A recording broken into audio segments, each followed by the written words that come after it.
Alright preschool, in one of our last videos I taught you how to make a terrarium with a glass jar and using moss. Today I want to show you how to make a different type of terrarium, but not using rock, not using soil, but only using the water and mud from a lake, from a pond, or somewhere else just like that. But I've been very curious about what is living on our playground and what is living inside of our stream. So for my terrarium, I'm going to use this glass jar and I'm going to scoop some of this water from our stream down here. And this is what you can do as well.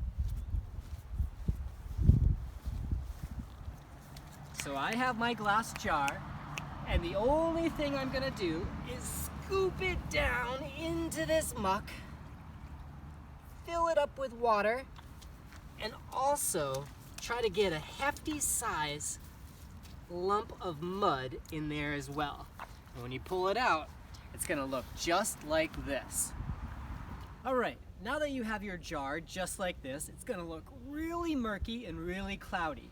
But one thing that you can also add into this, just like you did in your moss terrarium, are some plants. So I'm gonna put this right down here, don't move, and I'm gonna come over here, and I'm gonna come in where I already see some green things growing and very carefully pick them out just like this.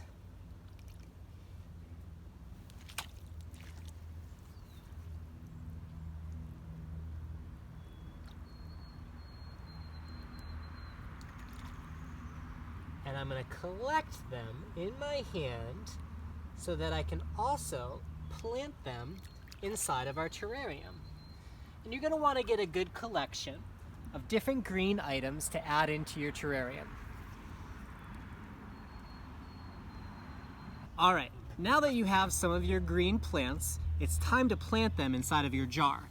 If you're doing this at home already, what you might want to do is take some of the water from your jar, put it into another glass to be able to transfer back in afterwards. And you'll see why when I put my hand in.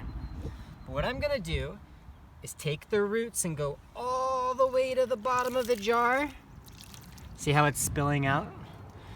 And push those roots down into the mucky soil at the bottom. I'll do this one as well.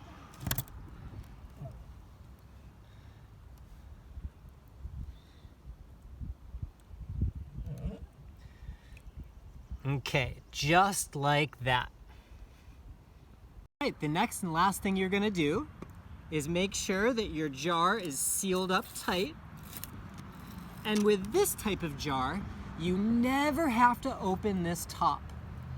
So like with our moss terrarium, you opened it every once in a while to let some of the moisture out. With this type, it's going to stay sealed. And it looks murky now, but give it a day, see what happens. All right, everyone, it's been about 24 hours since I collected that water from our playground stream, and I wanted to give you a quick update before showing you everything, just to let you know what it's probably going to look like when the water stops being all brown and murky. Now, you'll also know that in the moss terrarium, I suggested that you could go outside and get insects and everything like that, and I didn't say that about this terrarium, probably for a really good reason. Let me show you what my jar looks like now. All right, now this definitely looks different than the muddy, murky water that we pulled out yesterday. Once everything had a chance to settle, this is what my terrarium has started to look like. And I have a really bright light on it right now to show everyone, but if you look in very carefully, do you see anything moving? Do you see anything swimming around? Because once this water started to clear, I noticed there was hundreds, if not thousands, of tiny little things that were living inside of this jar. And you see that black little squiggly thing on the glass?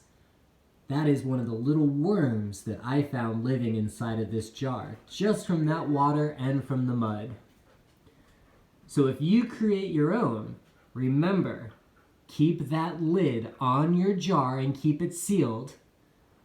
Keep it by a warm, sunny window. This jar is going to like all of that light.